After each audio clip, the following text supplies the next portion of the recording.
So here's, when I talk to business owners all the time, this is what I hear all, I don't think I'm ready yet. I only have one location. Well, over 60% of franchises that you see in the market right now, from big to small, they all started with only one location. So people come to me and say, look, I'm about to open my fourth location. And I ask them, why? Why are you buying all of that liability for yourself? Why are you putting yourself through all of that work and tying up so much of your money and your time? Franchise the business and go that route. And again, a common one, oh, I'm not going to give my brand to anybody else. I've worked hard to build this brand. I'm not going to let some guy come in and destroy my brand, which is exactly the opposite. Because if you open your second or third location, that's precisely what you're doing. You're letting an employee of yours who doesn't have a vested interest in your business ruining your brand. Because what's the worst that can happen? You fire him. Big deal. He gets another job.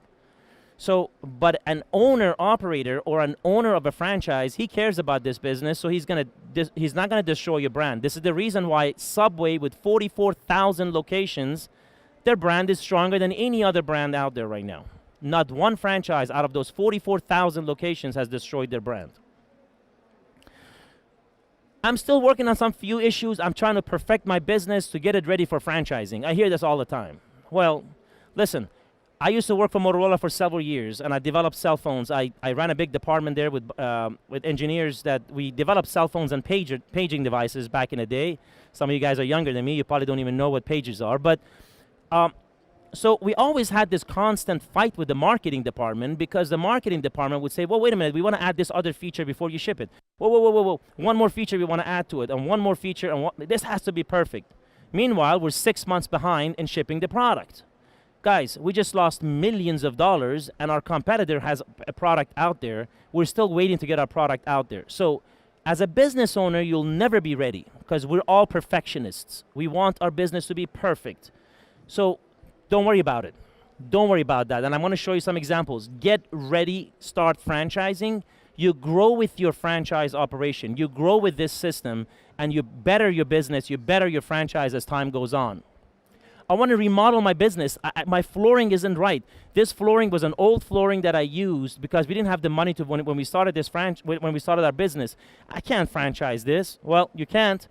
Does anybody in this room can recognize this restaurant? Anyone? Thank you very much. Subway. This is the very first Subway that started. It doesn't resemble anything like today's Subway, but guess what? He franchised the business. This is the business that got franchised right there. Pete's Subway. Why? Because Dr. Peter Buck, well, the late Fred DeLuca, the founder of Subway, he just passed away a few months ago from cancer. He was a true idol in franchising, and he didn't have the money. He wanted to pay for his medical school, so he went to Dr. Peter Buck, a good friend of his, and borrowed $1,000 to start a business.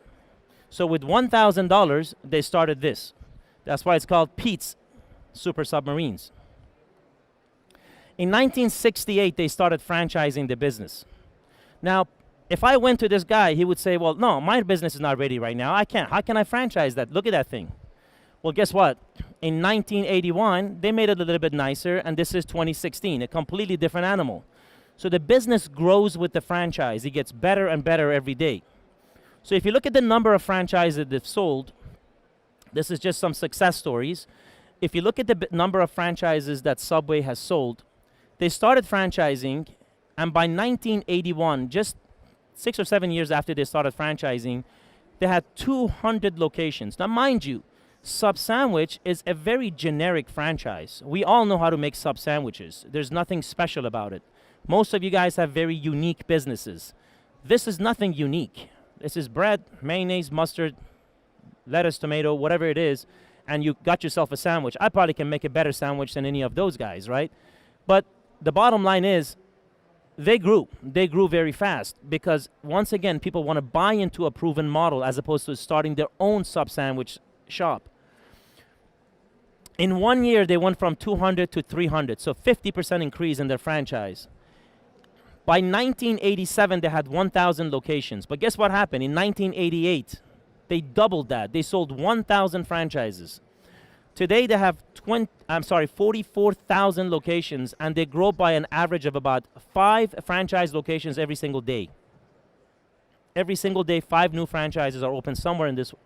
Subways are open somewhere in this